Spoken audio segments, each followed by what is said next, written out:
ಅತ್ಯಂತ ಮಹತ್ವಾಕಾಂಕ್ಷಿ ಮತ್ತು ಶ್ರೇಷ್ಠವಾದಂಥ ಒಂದು ಕಂಪನಿ. ಈ ಕಂಪನಿಯ ಒಂದು ಕ್ಲಿಯರೆನ್ಸನ್ನು ನಾವು ಕಳೆದ 2 ವರ್ಷ ಹಿಂದೆ ಕೊಟ್ಟಿದ್ದೀವಿ. 2 ವರ್ಷದಲ್ಲಿ ಇವತ್ತು ದಿವಸ ಎಲ್ಲವನ್ನ ಇವತ್ತು ದಿವಸ ನಾವು ಅಷ್ಟು ಶೀಘ್ರವಾಗಿ ಇವತ್ತು council general of France, council general of Japan ಎಲ್ಲರ ಸಮಕ್ಷಮದಿಂದ ಇವತ್ತು ನಾವು ಮಾಡಿದ್ದೀವಿ.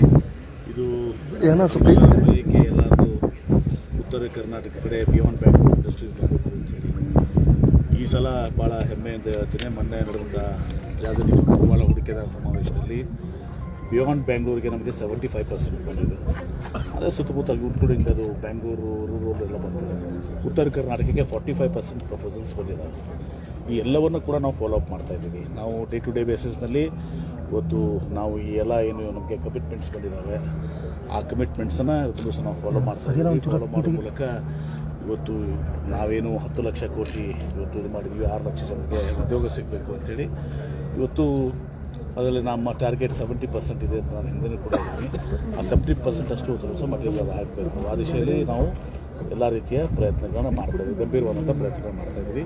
ನೈಡೆಕ್ ಬಗ್ಗೆ ಈಗ ಅವರು ನಿಮಗಿತ್ತು ನೈಡೆಕ್ ಮೊದಲು ಬಂದಿದ್ದು ಅದಕ್ಕೆ ಯಾವಾಗಲೂ ನೀವು ಕೇಳ್ತೀರಿ ಉತ್ತರ ನಿಮ್ಮ ಊರಿಗೆ ಇಂಡಸ್ಟ್ರಿ ಬಂದಿದೆ ಮುಗಿಸ್ಬಿಡಿ. ನೈಡೆಕ್ ಬಗ್ಗೆ ಮುಗಿಸ್ಕೊಂಡ್ಬಿಡಿ. Company I would like to take this opportunity to speak about Nidec Corporation, ಒಂದು ಜಪಾನೀಸ್ 52 ವರ್ಷ ಹಳೆ ಕಂಪ್ನಿ. 3 ವರ್ಷಗಳ ಹಿಂದೆ ಕರ್ನಾಟಕದಲ್ಲಿ ಇನ್ವೆಸ್ಟ್ಮೆಂಟ್ ಮಾಡಬೇಕಂತ ನಾವು ಯೋಚನೆ ಮಾಡೋಕ್ಕೆ ಶುರು ಮಾಡಿದಾಗ ಒಂದು ಫ್ಯಾಕ್ಟ್ರಿ ಹಾಕಬೇಕಂತ ಆಯಿತು. ಕೊನೆಗದು ಮಲ್ಟಿ BU ಕಾನ್ಸೆಪ್ಟ್ ಇರೋದ್ರಿಂದ ಅದು ಹೋಗಿ 6 ಫ್ಯಾಕ್ಟ್ರಿ ಆಗಿದೆ. MB ಪಾಟೀಲ್ ಅವರಿಗೆ ನಾವು 2.5 ವರ್ಷ ಹಿಂದೆ ಅಪ್ರೋಚ್ ಮಾಡಿದಾಗ ಫುಲ್ ಅಶ್ಯೂರೆನ್ಸ್ ಕೊಟ್ಟರು, ನಮ್ಗೆ ಏನೇನು ಬೇಕು ಎಲ್ಲ ಸಹಾಯ ಮಾಡ್ತೀವಿ, correct land plus environmental clearance. 18 ತಿಂಗಳಲ್ಲಿ MB ಪಾಟೀಲ್ ಅವರ ನೇತೃತ್ವದಲ್ಲಿ ಈಗ ನಾವು ಇವತ್ತು ಸಾಫ್ಟ್ ಓಪನಿಂಗ್ ಅಂತೀವಿ, ಅಂದರೆ ಕ್ಯಾಂಪಸ್ ರೆಡಿ ಆಗಿದೆ. ಪ್ರೊಡಕ್ಷನ್ನು ಇನ್ನೂ ಒಂದು 3 ರಿಂದ 4 ತಿಂಗಳ ಬೇಕು. ಸೊ ತಮಗೆಲ್ಲರಿಗೂ ಧನ್ಯವಾದಗಳು. ನಾವು ಡೇಟಾ ಸೆಂಟರ್ ಮಾರ್ಕೆಟಿಗೆ ಬೇಕಾದಂಥ power backup generator, wind generator, renewable ಎನರ್ಜಿಗೆ ಬ್ಯಾಟ್ರಿ ಸ್ಟೋರೇಜು, ಆಮೇಲೆ ಈಗ ಕರ್ನಾಟಕದಲ್ಲಿ ಮತ್ತು ನಮ್ಮ ಭಾರತದಲ್ಲಿ EV ವೆಹಿಕಲ್ ಬಗ್ಗೆ ಭಾಳ ಮಾತಾಡ್ತಾ ಇದ್ದೀವಿ. 2 ವೀಲರ್ ಆಯಿತು, 3 ವೀಲರ್ ಆಯಿತು, commercial vehicle, electric bus. So ಈ ಕ್ಯಾಂಪಸ್ನಲ್ಲಿ ನಾವು ಮೋಟರ್ಸ್ ಮಾಡ್ತೀವಿ, ಅಂದರೆ ಎಲೆಕ್ಟ್ರಿಕ್ ಬಸ್ಗಳಿಗೆ ಮತ್ತು ಎಲೆಕ್ಟ್ರಿಕ್ ಟ್ರ್ಯಾಕ್ಟರ್ಗಳಿಗೆ. ಸೊ ಕರ್ನಾಟಕ ಮತ್ತು ಭಾರತದ ಏನು ಫೋಕಸ್ಡ್ ಇಂಡಸ್ಟ್ರಿ ಇದೆ ಅಂತೀವಲ್ಲ, ನಮ್ಮ ಈ ಕ್ಯಾಂಪಸ್ಸು ಎಕ್ಸಾಕ್ಟ್ಲಿ ಕಾಂಪ್ಲಿಮೆಂಟ್ಸ್, ಅಂದರೆ ಅದಕ್ಕೆ ಏನೇನು ಬೇಕೋ ಅದನ್ನೆಲ್ಲ ಮಾಡ್ತಾಯಿದ್ದೀವಿ. ಸೊ ಇದು ಬರೀ ಒಂದು ಬಿಗಿನಿಂಗು. $55 ಮಿಲಿಯನ್ ಇನ್ವೆಸ್ಟ್ಮೆಂಟ್ ಇದೆ. ಹೋದ ವಾರನೇ ಸಾಹೇಬರು ಇನ್ನೊಂದು 20 ಎಕರೆಗೆ ಪರ್ಮಿಷನ್ ಕೊಟ್ಟಿದ್ದಾರೆ.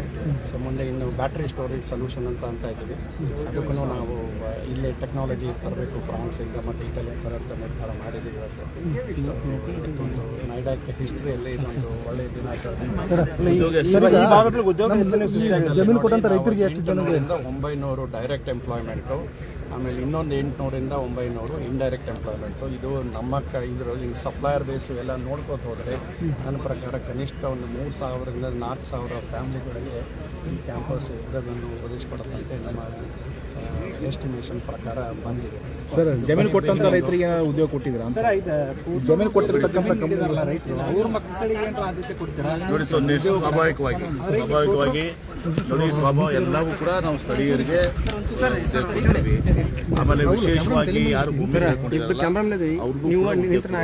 ಮಾಡ್ತೀವಿ ನಾವು ಎಲ್ಲ ಕಡೆ ಇಂಪ್ಲಿಮೆಂಟ್ ಮಾಡ್ತಾ ಇದ್ದೀವಿ ಅವರವರ ಕ್ವಾಲಿಫಿಕೇಶನ್ ಪ್ರಕಾರ. ಮತ್ತು ಭಾಳ ಸಲ ನಮಗೆ ಪ್ರಶ್ನೆ ಬಂದಿತ್ತು, ಹಿಂದೆ ನಾನು ವಿಧಾನಸಭೆಯಲ್ಲಿ ಕೂಡ ಹೇಳಿದ್ದೀನಿ. ಇವತ್ತು ನಾವು ಬರೀ ಸಿ ಮತ್ತು ಯಾರಿಗೆ ನಮಗೆ ಈ ಕಂಪನೀಸು ನಮ್ಮಿಂದ ಇನ್ಸೆಂಟಿವ್ ತೊಗೊಂಡಿರ್ತಾರೆ, ರಿಯಾಯಿತಿ ತೊಗೊಂಡಿರ್ತಾರೆ, ಅವರಿಗೆ ನಾವು ಸಿ ಮತ್ತು ಡಿನಲ್ಲಿ 100% ಕಂಪಲ್ಸರಿ ಇದು ಮಾಡಿದ್ದೀವಿ, 74% ಸಾರಿ. ಆದರೆ ಇವತ್ತು ಸ್ವಾಭಾವಿಕವಾಗಿ ನಮ್ಮ ಕರ್ನಾಟಕ ರಾಜ್ಯದಲ್ಲಿ ಇವತ್ತು ಸಹ ಇವನ್ ಎ ಮತ್ತು ಬಿ, ಎ ಅಂದರೆ ಟಾಪ್ 1 and 2 ಟೈರ್ನಲ್ಲಿ ಕೂಡ ಇವತ್ತು ದಿವಸ ನಮಗೆ ಮಿನಿಮಮ್ 55 to 65% ಇವತ್ತು ಸಹ ಎಂಪ್ಲಾಯ್ಮೆಂಟ್ ಸಿಗ್ತಾ ಇದೆ. ಸಿ ಮತ್ತು ಡಿದಲ್ಲಿ ಕೊಡ್ತಾರೆ, ಬೇರೆ ಅದು ಇರೋದಲ್ಲ.